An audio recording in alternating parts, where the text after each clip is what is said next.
écoutez-vous? Qui vous conseille? Qui vous influence? Qui vous impacte? C'est qui vos modèles? Faites attention. Un mauvais conseil peut détruire ta vie, peut détruire ton couple, peut détruire ta santé, peut détruire ton travail, peut détruire ta relation avec tes enfants ou bien avec tes parents. Faites attention à qui vous fréquentez. Faites attention aux personnes avec qui vous marchez. Faites attention à l'impact qui vient dans votre vie.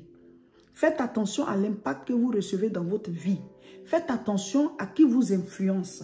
Faites attention à vos modèles. Faites attention à qui vous écoutez. Faites attention à qui vous impacte, à vos conseillers. La Bible dit, heureux l'homme qui ne marche pas selon le conseil des méchants. Il y a des gens qui vous donnent des conseils et ça vous égare. Une mauvaise influence peut t'amener à détruire ta vie. Une mauvaise influence, un mauvais conseiller, un mauvais impact peut te faire rater ta destinée, peut te faire rater ta vie, peut même te tuer. Quelqu'un avec qui tu es, qui te présente toujours la drogue ou bien l'alcool, ou bien qui te présente toujours la cigarette. Mets fin à cette relation. Cette personne est une porte de destruction pour toi. Donc cette relation doit s'arrêter. Ce n'est pas un péché. La Bible dit, heureux l'homme qui ne marche pas selon le conseil des méchants. Le méchant ne te dira pas que je suis méchant. Ce sont les conseils qu'il te donne là. Ça te conduit à la destruction.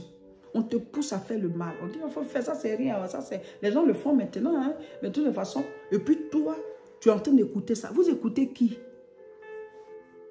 Quand tu veux prier, la personne te dit, oh, ça c'est n'importe quoi. Les histoires de prière là, les gens ils sont en train de vous escroquer, c'est n'importe quoi. Prière, il y a quoi dedans? Tu ne sais pas pourquoi la personne te dit ça. Peut-être que c'est ton Goliath même qui est là. C'est ton sorcier même qui est là. Je ne dis pas forcément que c'est sorcier. Mais ceux qui vous empêchent de prier là, très souvent ne sont pas simples. Parce que si tu commences à prier, il y a des choses que tu vas délier. Ou même peut-être que la personne a fait de toi son prisonnier dans le monde spirituel. Ou alors la personne a un impact sur toi. Elle veut te maintenir dans cette prison-là. Donc si tu pries là, tu vas sortir. Donc on t'empêche de prier. Ou alors, ce n'est pas que la personne a fait quelque chose, mais tout simplement, c'est une voix du diable dans ta vie. C'est une voix de Satan dans ta vie pour t'empêcher de t'approcher de Dieu. Une telle personne-là, 2 ou 3 fois, je te dis, ah, viens, on va prier. Tu ne veux pas prier, bon, c'est pas. Qu'est-ce qu'on fait ensemble? Moi, je cherche Dieu, toi, tu ne cherches pas Dieu. Tu m'empêches. Maintenant, il y a des gens qui sont dans leur foyer. On ne te dit pas de sortir de ton foyer. Hein. Si ton mari n'est pas converti, ta femme n'est pas convertie, la Bible dit quoi?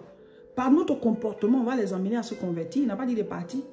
Il dit tant que celui qui n'est pas converti dit que tu es ma femme ou bien tu es mon mari, tant que la personne qui n'est pas convertie là dit que je suis avec toi, tu n'as pas le droit de te séparer. C'est l'amour qui vous avait unis, non? Mais vous pouvez rester toujours amoureux et puis rester ensemble. Mais c'est quand la personne dit non, je ne veux plus. En ce moment, la Bible dit tu es libre de partir. Donc ici, ce n'est pas dans le cadre du mariage. Je parle du cas des amitiés, des influences, des collègues, même des frères et sœurs qui ont une très mauvaise influence sur vous. Oui, tu es ma soeur, tu es mon frère, on ne peut pas couper ce lien. On ne peut pas le couper, ce lien. Mais je ne peux plus écouter tes conseils, ça ne m'arrange pas. Ça ne m'arrange pas pour mon couple, ça ne m'arrange pas pour mon travail, ça ne m'arrange pas dans l'éducation de mes enfants. Je ne peux pas écouter tes conseils, je ne peux pas te fréquenter. Tu as une mauvaise influence sur moi ou alors tu es en train de m'amener à détruire moi-même ma propre vie. On se sépare. Vous écoutez qui? Il y a des gens, le fait que tu sois connecté à eux, tu t'oublies, tu oublies ta destinée. Et ces personnes-là te guident vers de mauvaises choses. Elles te guident vers l'égarement. Elles te guident vers les mauvais comportements. Tu étais un homme sérieux, c'est fini. Tu commences à fréquenter telle personne, c'est fini. Tu commences à tromper ta femme. Tu es dans les boîtes de nuit. Tu dilapides tes fonds. Tu n'as même plus d'économie. On est là. On ne sait même pas de quoi demain est fait. On s'en fout. C'est une mauvaise influence. Il faut t'en éloigner. Tu as une amie ou bien tu as un ami, c'est lui qui te dirige, qui te dit des choses sur ton foyer. Ah, fais comme ça, pour peu de choses, c'est la personne qui t'appelle. Pour peu de choses, c'est la personne qui t'appelle. Et la personne te dirige mal, les mauvais conseils. Certains, c'est leurs parents. Tu es marié, mais c'est ton papa qui dirige tout. Tu es marié, mais c'est ta maman qui dirige tout. À quel moment tu deviens un homme? À quel moment tu deviens une femme? Tu es marié, mais tu es encore une fillette. Tu es marié, mais tu es encore un jeune homme. Donc, ce sont tes parents. On n'a pas dit de se séparer de ses parents. Mais quand le Seigneur dit que l'homme quittera son père et sa mère, s'attachera à sa femme, ils deviendront une seule chair, ça vous dit que le Seigneur il te met en responsabilité quand tu te maries. Donc cette vie-là, tu dois la gérer, tu peux être conseillé, mais toi tu fais le tri et tu poses de bons actes selon toi-même. Fais passer ça à ton propre filtre, tous les conseils qu'on te donne. Vous vous foncez tête basse, vous appliquez tout ce qu'on vous dit, ça détruit vos relations, ça détruit vos couples, ça détruit la vie de vos enfants, ça détruit votre travail parce que vous avez un mauvais conseiller quelque part, qui est soit un ami, qui est soit un frère ou une soeur, ou bien qui est même l'un de vos parents. Ce n'est pas parce que quelqu'un est vieux qu'il est forcément sage. Hein? Ce n'est pas parce qu'une femme est vieille qu'elle est forcément sage. Hein? Ce n'est pas parce que quelqu'un est vieux qu'il est forcément sage. Hein? Mes frères, mes soeurs, c'est le conseil de qui vous écoutez. C'est vrai aussi on peut souvent avoir des avis, mais c'est à vous de prendre la dernière décision. Il faut peser le pour et le contre. Ce qu'on m'a dit là, est-ce que c'est bon? Il y a des gens qui ont détruit leur couple à cause des mauvais conseillers. Il y a des gens qui ont perdu leur travail à cause des mauvais conseillers. Il y a des gens qui ont perdu de bonnes relations, de bonnes connexions à cause des mauvais conseils de quelqu'un ou bien de plusieurs personnes. Mes frères, mes soeurs, la Bible dit, heureux l'homme qui ne marche pas selon le conseil des méchants. Fais le contraire. Malheureux, l'homme qui marche selon le conseil des méchants, il est malheureux. Tu vas souffrir. Celui qui te conseille là, s'il te guide mal, tu vas souffrir. Qui écoutes-tu? Qui écoutes-tu? Qui te conseille? Qui t'impacte? Qui t'influence? On est dans notre temps de jeûne et prière, mes frères, mes soeurs. Aujourd'hui, vendredi 26 mai 2023, on est au 19e jour. On est dans la semaine où on dit application. Tu dois appliquer certaines choses. Éloignez-vous de ceux qui vous éloignent de Dieu. Éloignez-vous de ceux qui vous donnent les mauvais conseils. Éloignez-vous de ceux qui ont une mauvaise influence sur vous. Tu dois produire les fruits de chaque saison. Dieu a un programme pour chacun de nous. Il y a une période où il a prévu pour que tu naisses, tu es né. Et les enfants ont des étapes pour évoluer, mais ils n'évoluent pas tous de la même manière.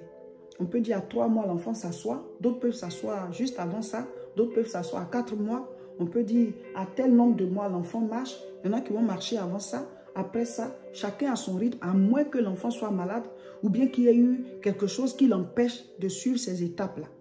De la même manière, il y a des étapes aussi pour la vie de chacun de nous, même quand tu es adulte. Même si ça ne se réalise pas au même moment que l'autre. Voilà, mais tu dois aussi faire tes étapes. Dieu a prévu des saisons dans nos vies. S'il dit que dans cette saison-là, tu dois avoir du travail, il faut que tu aies le travail. S'il dit que dans telle saison, tu dois te marier, il faut que tu te maries. S'il dit que dans telle saison, tu dois commencer à enfanter, il faut que tu commences à enfanter. S'il dit dans telle saison, tu dois avoir une promotion, tu dois avoir la promotion. Dans telle saison, tu dois commencer à réaliser ta vie, tes projets de vie. Voilà, tu dois commencer. C'est ce qu'on appelle produire les fruits en leur saison. À chaque saison, c'est fruits. Donc, cette semaine, on dit application. Vous n'êtes pas sur la terre en balade. Vous êtes là pour vous réaliser. Vous êtes là pour faire sortir des fruits. Vous voyez, par exemple, quand on prend le noyau d'une mangue ou bien les grains voilà, d'un arbre, on plante, ça germe, ça pousse, ça donne la plante elle-même. Mais à un certain moment, à un âge de maturité, les fruits doivent sortir. Et après, les fruits sortent chaque saison. De la même manière, nous aussi les êtres humains, nous devons produire des fruits en chaque saison. On n'est pas juste là comme ça. Tu dois évoluer. Tu dois faire sortir ce que Dieu a mis en toi. Tu dois rayonner. Tu dois avoir de l'impact. C'est ce que Dieu veut pour toi. Tu n'es pas sur la terre juste pour rester là sans laisser des traces. Comme si voilà, tu es venu juste pour travailler, tu es venu juste pour manger. Tu manges parce que tu es là. Tu travailles parce que tu es là. Mais en fait, il y a quelque chose que tu dois ajouter dans la vie des autres. C'est ce qu'on appelle la destinée. Il a dit à Pierre et ses collègues, suivez-moi, je vous ferai pêcheurs d'hommes. Pas parce que le fait de pêcher les poissons, c'était mauvais. Mais lui, la destinée qu'il avait pour Pierre, c'était qu'il soit un pêcheur d'hommes, c'est-à-dire un prédicateur de l'évangile. Donc, quand tu donnes ta vie au Seigneur, suis-le, applique la parole, écoute-la, aie une vie de prière et sois à l'écoute des directives du Seigneur. Au fur et à mesure que tu le suis, que tu appliques les directives, il te fait entrer dans ta destinée. Parce que c'est lui qui connaît le chemin pour entrer dans ta destinée. Israël, il les a sortis d'Égypte et ils l'ont suivi pour qu'il puisse les envoyer à Canaan. Donc, toujours, il t'envoie d'un lieu à un autre. Mais toi, tu dois le suivre. Sinon, sur le chemin, tu vas te perdre parce que tu ne connais pas le chemin. Le chemin, là, c'est lui. Ce n'est pas que le chemin est tracé. Le chemin, là, c'est lui. C'est pour ça que Jésus dit, je suis le chemin, la vérité et la vie. Nul ne vient au Père que par moi.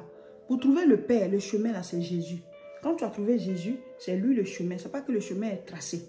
On ne voit pas le chemin. Mais quand lui, tu l'as trouvé, alors par lui, tu trouves le Père. Le chemin, la porte, c'est Jésus. Il dit, je suis la porte. Si quelqu'un passe par moi, il sera sauvé. De la même manière, mes frères et mes sœurs, vous devez savoir que vous ne devez pas gaspiller votre temps. Vous ne devez pas vous amuser de manière indéfinie. Il y a un temps où on s'amuse parce qu'on doit aussi se distraire. Mais il y a des gens, c'est comme c'est leurs activités principales, ça. Tu fais que t'amuser, tu fais que t'amuser, tu fais que t'amuser. Si c'était que le fait de s'amuser, on te payait pour ça, ça veut dire que c'est ton boulot. Mais tu perds ton temps. Tu ne produis pas les fruits de chaque saison. Ou alors tu es distrait. Ou alors tu es paresseux. Tu es paresseuse. Voilà, tu remets toujours à demain. Tu ne veux pas apprendre, tu ne veux pas faire d'efforts. Tu vas regretter dans tes vieux jours. Tu vas regretter. Mais comme il n'est jamais trop tard pour bien faire, si après ce temps de jeûne et prière, si vous prenez la résolution d'être concentré désormais, afin de produire des résultats, Dieu va vous bénir. Dieu ne fait point exception de personne. Il ne laisse tomber personne. Si tu crois en lui, tu t'accroches à lui, il agit. Il dit, invoque-moi et je te répondrai. Il n'a pas donné un nom. Il dit, invoque-moi, je te répondrai. N'importe qui l'invoque, Dieu répond. Quel que soit le temps que ça prend, sois patient, mais Dieu va répondre. La Bible dit dans Psaume chapitre 1 au verset 1, heureux l'homme qui ne marche pas selon le conseil des méchants. Faisons le contraire. Faisons le contraire. Malheureux l'homme qui marche selon le conseil des méchants. Mon frère, ma soeur, qui écoutes-tu? Qui t'impacte? Qui est ton conseiller? Qui est ta conseillère? Tu diriges ta vie en fonction de quoi? En fonction de qui? Qui te conseille? Qui t'influence? Qui t'impacte? Qui te dirige? Heureux l'homme qui ne marche pas selon le conseil des méchants. Le méchant ne te dira pas qu'il est méchant. Le méchant, c'est quelqu'un qui te guide vers une mauvaise voie. Le méchant, c'est quelqu'un qui te donne de mauvais conseils. Le méchant, c'est quelqu'un qui t'amène à t'auto-détruire, qui te donne des conseils pour que tu détruises ta vie, pour que tu sois en retard, pour que tu sortes de la voie qui est ta voie. C'est lui qu'on appelle le méchant. Ça peut être un homme, ça peut être une femme, ça peut être des hommes, ça peut être des femmes. Mais si certaines personnes ont une mauvaise influence sur toi, la Bible dit tu es malheureux. Tu es malheureux de les écouter. Tu es malheureux de rester en contact avec ces personnes. Il dit heureux l'homme qui ne marche pas selon le conseil des méchants. Maintenant, qu'est-ce que la Bible conseille? La Bible dit, Psaume chapitre 1, verset 2, mais qui trouve son plaisir dans la loi de l'Éternel et qui la médite jour et nuit. Donc les mauvais conseillers, les moqueurs, les pécheurs que Dieu dit, celui qui les fréquente, il n'est pas heureux là. Le contraire, il donne la parole de Dieu. Le bon conseiller là, c'est la Bible. La Bible est la bonne conseillère.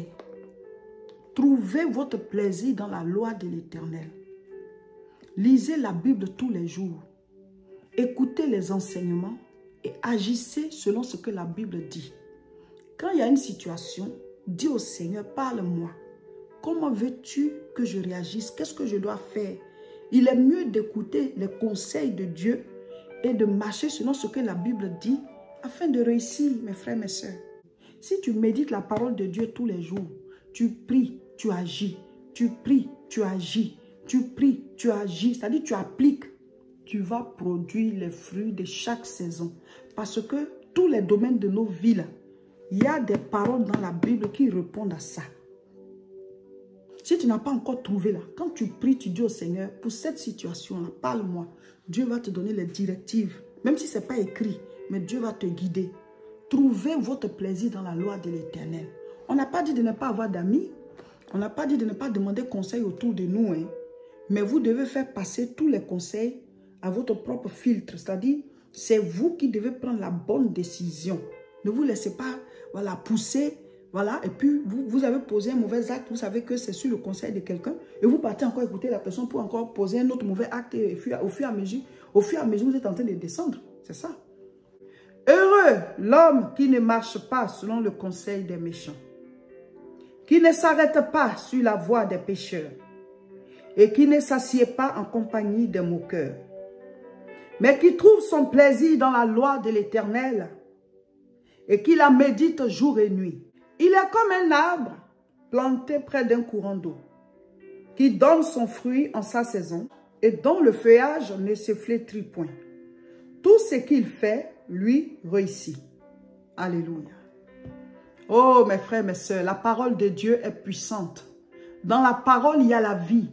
Dans la parole, il y a la vie. Donc, quand tu lis la parole ou bien quand tu écoutes la parole, tu écoutes les enseignements, il y a la vie de Dieu dedans. La vie qui ne meurt pas. La vie éternelle. La vie de sainteté, la vie de justice, la vie d'amour, la vie, la qualité de la vie de Dieu. C'est ça qui est dans la parole. Donc, quand tu lis la parole comme ça, tu es édifié. Quand tu écoutes, au fur et à mesure que tu reçois la parole, tu es nourri. La Bible dit, heureux l'homme qui ne marche pas selon le conseil des méchants. Cette semaine, c'est la semaine de l'application.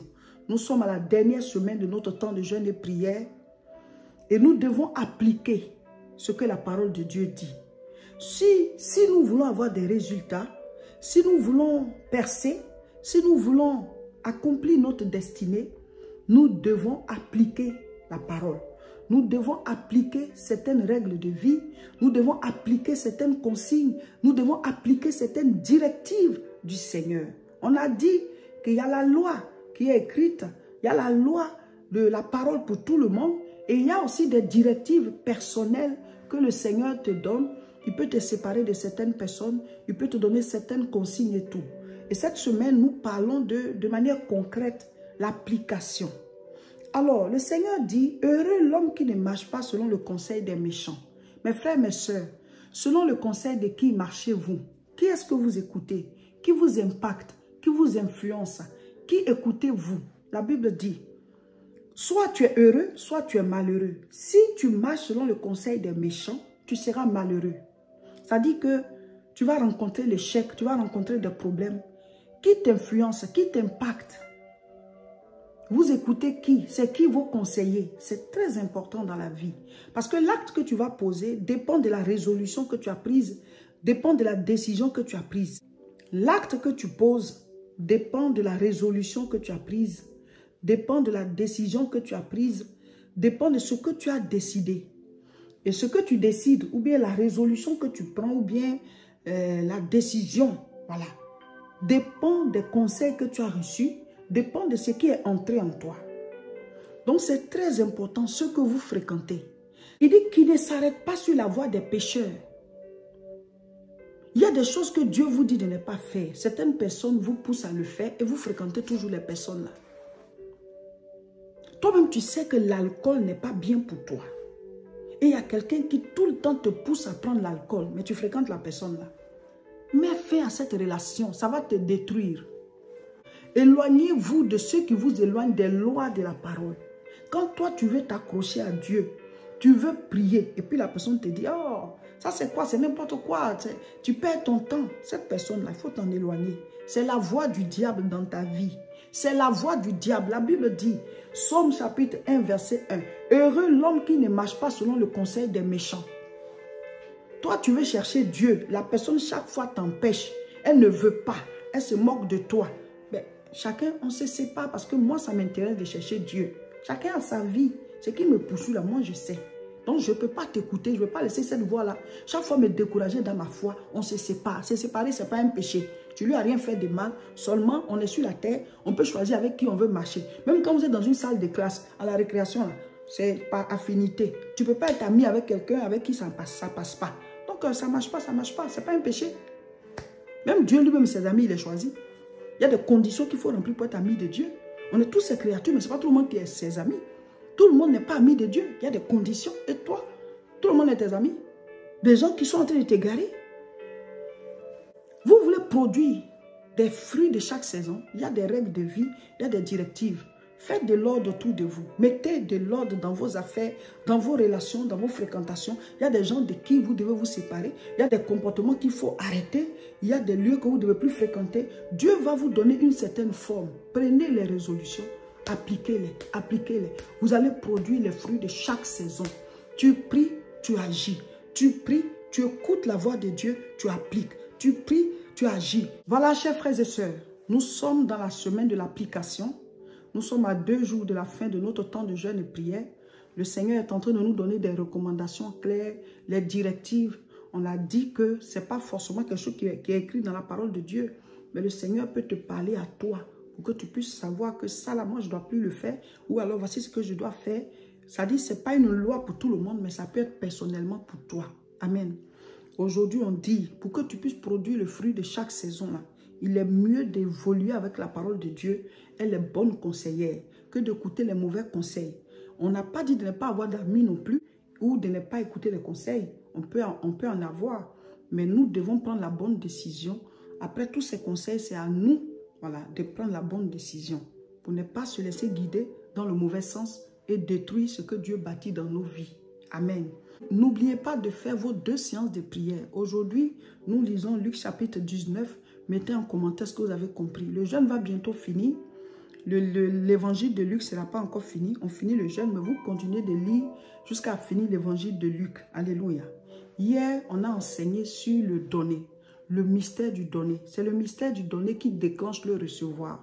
Chacun doit préparer son offrande d'action de grâce. Une offrande d'exploit qui te touche toi-même. Soit tu donnes maintenant, soit tu donnes à la fin du jeûne, soit tu donnes à la fin du mois. Ça dépend de vous. On a donné les coordonnées. 0033 7 51 51 25 16. C'est le guichet unique. Enregistrez, écrivez-nous sur WhatsApp. On va vous répondre. Vous pouvez cliquer aussi sur contacter sur notre page Facebook Réseau International Richesse. Et on va vous donner aussi les coordonnées. Soit par dépôt mobile, soit par virement bancaire, soit par transfert RIA, Western Union. On vous donnera les coordonnées, mais c'est nous qui les donnons. Amen. Ce soir, chacun de nous doit faire sa mini-veillée de prière. C'est la dernière semaine et c'est la dernière mini-veillée. On va parler de la transfiguration. Jésus-Christ a été transfiguré. Il est allé prier, mais c'était en préparation de Golgotha. Dieu lui a donné une force. Pendant qu'il était là, Moïse et Élie lui sont apparus et il a été transfiguré. Son visage a changé. On a dit qu'on doit être transformé et on doit appliquer. C'est demain la retraite spirituelle ici à Tourcoing. On vous attend nombreux. Vous qui n'êtes pas ici, à la fin du jeûne, on va mettre une vidéo de bénédiction de fin de jeûne et chacun va recevoir sa grâce. Que le Seigneur vous bénisse. Le jeûne là, c'est jusqu'à la gare et la gare, elle n'est plus loin. Prenez courage.